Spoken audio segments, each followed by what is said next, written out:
Damn, it's kind of crazy what happens when a team's healthy, right, Kwab?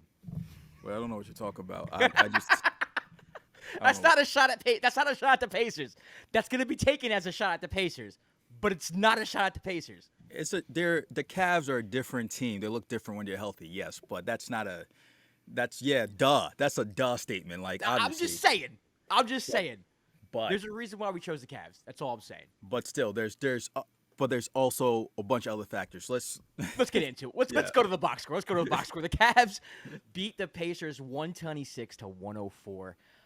Donovan Mitchell with 43, 9 and 5. Max Strus 27 and 7. Jared Allen with 19 and 12 for the Pacers. Ben Mathurin off the bench with 23 leads the team. Pascal Siakam 18 and 4. Miles Turner with 15 points. Not pictured, Kwab. Tyrese Haliburton 4 points, 5 assists, 2 of 8 shooting. And that's the factor right there. That I was talking about. I don't know how many Pacers games, how many wins the Pacers can get if Tyrese Halliburton is just playing kind of felt like he was playing kind of like a daisical throughout the whole game. I don't know if it's because the Cavs zone kind of took him out of his game in terms of him being aggressive, but for him to be essentially a non-factor for the whole game after what he's done the past couple of games, it's kind of like we're gonna get into more detail. But actually, go ahead. Sorry to cut you off before. Yeah, Though. I mean, but they did that in game 2, really. I mean, Tyrese turned it up at the end. Yep. But they did that for most of game 2 as well. I mean, they were face guarding him the whole way down the court. I mean, it was kind of what this Rockets did to Steph Curry, like the Steph Curry treatment, where they're face guarding him everywhere. They're not letting him get the ball in the half court. They're not letting him run the pick and roll. I mean, when he does run the pick and roll, it's with Jared Allen now. It's on a switch, and Jared Allen's a pretty good defender for a big guy on the perimeter. I mean, I'm not saying he can guard Tyrese Haliburton, but he does an okay job. He does an okay. Like they were killing him here and there, but he does an okay job. But they work so hard just to get that switch. Then they do the high 3-2 zone, and that's what changed the game for me. That's changed the game. Yep, agreed. That was the whole game right there because it took the Pacers about 2 quarters. They didn't really figure it out or start having success with it until the 4th quarter, but it took them a really long time, most of the game, to figure out how to score on that zone. They just could not figure it out. And Tyrese Haliburton did not get going. They did not run the ball like they typically do. Typically, the Pacers play with so much pace, and the Cavaliers just cut that out. And the reason why they cut that out also was because on that offensive end, the Cavaliers were scoring the basketball. They had 21 second chance points in the first half to 4 compared to the Pacers. So when they were missing, you have Jared Allen and Evan Mobley crashing the boards. DeAndre Hunter, they all were. And again, like this is not a shot at the Pacers. I think their wins are valid. But you have to understand, there's a difference when you have Jared Allen and Evan Mobley crashing the boards than just Jared Allen and someone else. You know, you get what I'm saying? Yeah. Completely different team. And you can tell just by the first play of the game. Darius Garland pick and roll, finds Jared Allen in the pocket in the short roll. They collapse. He kicks to Max Strus 3-pointer. It's like, oh, yeah, there it is. Like, this is what the offense looks like when everyone is involved. And I don't even think Darius Garland had a great game, if I'm being honest with you. He had a good first quarter, but after that, like, he was turning the ball over, and he really didn't do much offensively. Had pretty much of a frustrating game because of the foul trouble he was in. Yeah. But, I mean, there's a difference when you have 5 guys on the court who are threats and you have to pay attention to. You know, Darius Garland is their second best leading scorer on the team. And I do think his presence, you know, alone just affects how much you're helping off, how much you can help in the paint. And I think we saw that today. Evan Mobley came back. He was really good. The Cavs just really, for the first time all series, looked like themselves. Yeah, they did. They definitely did. And even to your point, Darius Garland didn't have a good game because he ended up getting in foul trouble. But he had a couple of Darius Garland moments with like the drive and assists he had, and just being able to be a release point for when the Pacers would try to pressure. And compared to like last game when it was essentially just try to get the ball to Donovan Mitchell or Ty Jerome, and it wasn't working out well at the end of the game. Like having Evan Mobley in the game is gonna make a difference. Like there's a reason why he won Defensive Player of the Year. You've seen how much he's improved all season. We've raved about him, and when you have two two big men who can get you a double-double, you're gonna get second chance points. And that was a big factor in the game. Also, the way they played your zone with having Evan Mobley up top, just very, very disruptive. And like you said, it just changed the game completely. On the Pacers side, I felt like when I was watching the game, I felt like they were, and definitely cut me off, correct me if I'm wrong, right? Did it feel like they were just playing too casually and were like kind of with the mindset like, hey, if we get it close in the fourth, we're gonna come back and win type? It just didn't feel. It didn't feel like. To me, I was like, with this intensity on defense, especially when they pick up full court and they're harassing you, and I don't think you really saw that. But I do think that they were just kind of, especially when they went to the zone, just kind of confused. I mean, in the first quarter, no one did anything except Miles Turner. Miles Turner scored the first 10 points of the game for this team. I think they were just struggling. I think the Cavs have a good defensive team too. Like, they kind of slacked off in the second half of the year, but mainly for the first part of the year, they were really good defensively. And I just think they were just the aggressors in this series. I mean, in this game. You know, Tyrese Haliburton, again, they started him off the ball, and a lot of that has to do with the fact that they're guarding him full court, face guarding him, and the Pacers in game 2, they were cool with running like a Nemhard pick and roll with Miles Turner, and it was working here and there. And I think they were like, okay, you know, we'll go back to that again. But when they started off cold and couldn't get anything going, it just, you know, it put them in a hole. And then they were able to come back because they started running, you know, more on the break and hitting threes and driving and kicking in the first. But the second quarter, once Atkinson went to that zone, it took too long for them to figure out. And then on the other end, Donovan Mitchell.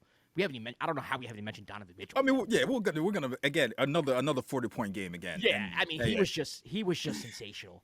Yeah, he was unbelievable. I mean, he's scoring at will, getting to the paint. He wasn't tired. And he wasn't tired because he had which was a big factor. Like last game, he was tired because it felt like he needed to will every point. This game, having Mobley, having Darius, having Hunter, it felt like he had more energy going in the fourth, so it wasn't the same. He wasn't so gassed compared to last game. And to me, the reason why I said I was saying before with the Pacers was because you're up 2-0. You win this game, it's essentially over. Yeah, it's essentially over, and you know that, and you know with who's coming back with the Cavs, like there's gonna be a sense of desperation how you're gonna play, and you're gonna have to match that. And to me, my mindset, if I was looking at it from a Pacers perspective, is like if we match that and able to pull this victory out, this series is over. And the way the game started, and credit to the Cavs defense, because like you said, the Cavs have been one of the best defensive teams all year, especially with your two big lineup, aka power forward in the center, with your big lineup. They've been great defensively, especially in the zone. Yeah. But I still expected to see more, like an aggressive approach from the Pacers, like just more running, more pushing up tempo, and it's hard to push a tempo though. Where you're not getting rebounds. Yeah, good call. I think that's the big part of it. I mean, they went on the run in their first quarter when Donovan went out, and Ty Jerome's having an awful series. Games 2 and 3, he's been awful. The Cavs kind of went cold there on the back end of the first, and they were able to get out and run. Mathurin was hitting shots. I mean, Ben Shepherd hit a 3 at the end. That was off of a fast break. I don't think that's a coincidence. And again, the Cavs won this game because it took the Pacers way too long to figure out the zone. And when they did figure out the zone, Obi Toppin had a big shout. I thought Obi played really well. Obi and TJ McConnell had a good second half. They were getting into the spots, and then Pascal Siakam was cutting to the empty spaces, something they weren't doing in the first half, like driving into the paint, and then someone would cut from the perimeter and get a layup. Yeah. Or the corners would be open, they would hit a 3. But by the time they figured that out, Donovan Mitchell gets checked back in the game. Bucket, stop, assist for 3, game. It was over. But that's what ended it. Donovan Mitchell just took over in the fourth quarter there. To your point about them taking so long to figure out the zone, that always, to me, when a NBA team with NBA players who have played at every level struggle with a zone, it always baffles me. But it baffles me even more because this is a Rick Carlisle team. Rick Carlisle was one of the first coaches that was playing zone when he was at Dallas. So to me, when I'm like, why is this taking so long for you guys to, like you said, have somebody flashing them? Just simple zone principles and breaking a zone, and for it to take that long, this is what happens. Ben Mathurin had a great game, in terms of scoring. One, really. Yeah, he's Miles Turner started off strong, but he faded. Pascal had a good second half. Yeah, I think with Miles, I think he injured his ankle, so he went out, which I think might have affected him. Yeah. But Mathurin, I think all this whole series, he's been like overly like very aggressive in the way he goes to score. Yeah. And this is more of a question for like I guess the Pacers fans. Is there a reason why it feels like his minutes are like up and down a lot? Is it just his defense? Because I felt like he's a good defender. Mathurin's a good defender. Yeah, because in the first half it felt like he was the only one that was getting scoring, getting to the bucket. But then he was subbed out for such a long time. When he came back, I was like, okay, well, you're not really getting anything from anybody else consistently. And I mean, the only run I saw like throughout the course of the game was that fourth quarter run by Pascal when they were kind of cutting into the lead. And I was like, oh, is this going to be another comeback? But then Donovan Mitchell was like, no, sorry, I'm not having it. I'm not having it. Again, great game by him. He had there was a couple moments he had also throughout the course of the game where he was driving and kicking, but the Cavs were missing. He created a bunch of open shots that didn't lead to buckets, but he was very aggressive this game and not tired because people were back. The biggest thing for me, man, Tyrese Haliburton has to get going somehow. They have to figure out a way to get the ball in Tyrese Haliburton's hands. I mean, at the end of the day, this is your best player. It's your best score maker. It's your best playmaker. It's, your best I don't want to say he's your best scorer, but he can create his own shot. He's your engine. Yeah. And your engine was missing today. Just totally MIA. And I don't want to say that, like, oh, he didn't try to get the ball. Like, you have to be a superstar and go demand the basketball. I think part of that's true. I think you have to find a way to kind of, like, put your imprint on the game. But Rick Carlisle has to find out a way to get the ball in his hands, too. You know what I mean? If they're in man, run some type of action to get him open and get the ball at the top of the key, which they do sometimes. You know, if they're in zone, have him in a spot where he can get in space, or maybe set some type of screens where he can get into space, something like that. I don't have the answers. I'm not a coach. If they're pressing full court, set a screen for him, to get open so he can bring up the ball. Like, just little things like that. I think their success in Game 2 kind of hurt him today, coincidentally, because they were so content with him being off ball and being taken out of the half court that at times they really needed him. And they just didn't have him today. So I really do expect him to come back in Game 4, be more aggressive, trying to get the basketball in his hands. It would shock me if we go another game with Tyrese Haliburton off the ball, being face guarded, and the Pacers just being cool with it. Yeah, you can't. I feel like that's a coaching staff and as a player, you can't let the other team take you out of the game so much, especially when you are the best player on your team. Right. Like he is, like you said, the engine of the team. So you can't let the other team take you out completely and be comfortable with that. And I didn't even think about that, but you're saying how because they were able to pull off last game, they were probably comfortable again with him just being off ball and casually just being comfortable. But you end up with just such a mediocre game by his standards. Very, very mediocre. Like these are the type of games like if James Harden had in the playoffs, everybody would be killing him. Yes. Oh, yeah, for sure. I haven't looked at social media. I've seen a couple tweets, but I haven't seen, like, much right now. I'm sure there is, though. I'm sure there probably is. But James Harden has disappeared time and time again. Like, Tyrese doesn't have that reputation. Oh, no, he doesn't. His playoff moments have been out of this world this year. He has some collateral. He's okay. Yeah, he has way more than way more than that. So, again, my whole thing was just if I'm on the Pacers side, who am I? If I'm James Johnson, and I'm looking at everybody, I'm like, yo, I would have told everybody like, go out there and kill this game, because if we win this game, it's over. And if you don't want to kill, I'll beat you up. Like let them know. But now it's 2-1. I know the Cavs feel like they should have won Game 2. They should have. I mean, they should have. No, they really. They should have. Yeah. So that they're probably more confident going to Game 4. Who do you think wins Game 4? I think the Cavs do if they're healthy. You think the Cavs do again? Okay. I do. I look, and for Pacers fans like screaming at me right now, I think it would have been 2-2. No matter, like, if the Cavs are fully healthy to start the season, the Pacers are fully healthy to start the series. Yeah. I think it would have been 2-2 either way. Yeah. So this is my way of just kind of evening it up. And it's also my way of, like, just the momentum of the series, how Game 3 looked, and how desperate the Cavs are to get that back.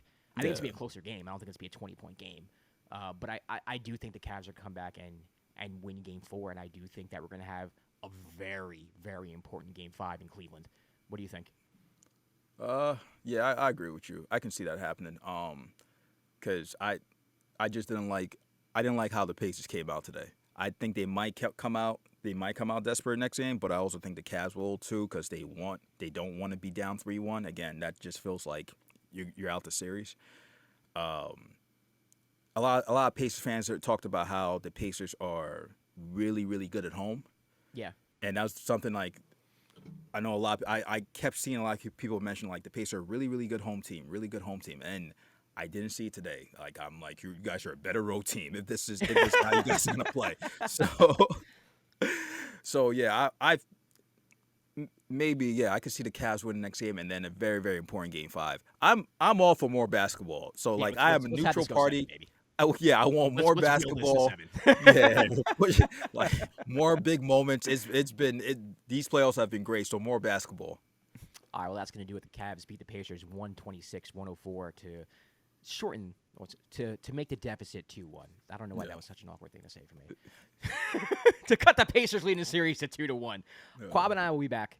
The Nuggets and Thunder are playing right now, and you could probably tell by my face, like changing different colors. It's right in front of my face. I haven't been watching it because I've been doing this. Gonna hit the rewind button, watch this game. We'll be back for that. Knicks play tomorrow, baby. Let's go.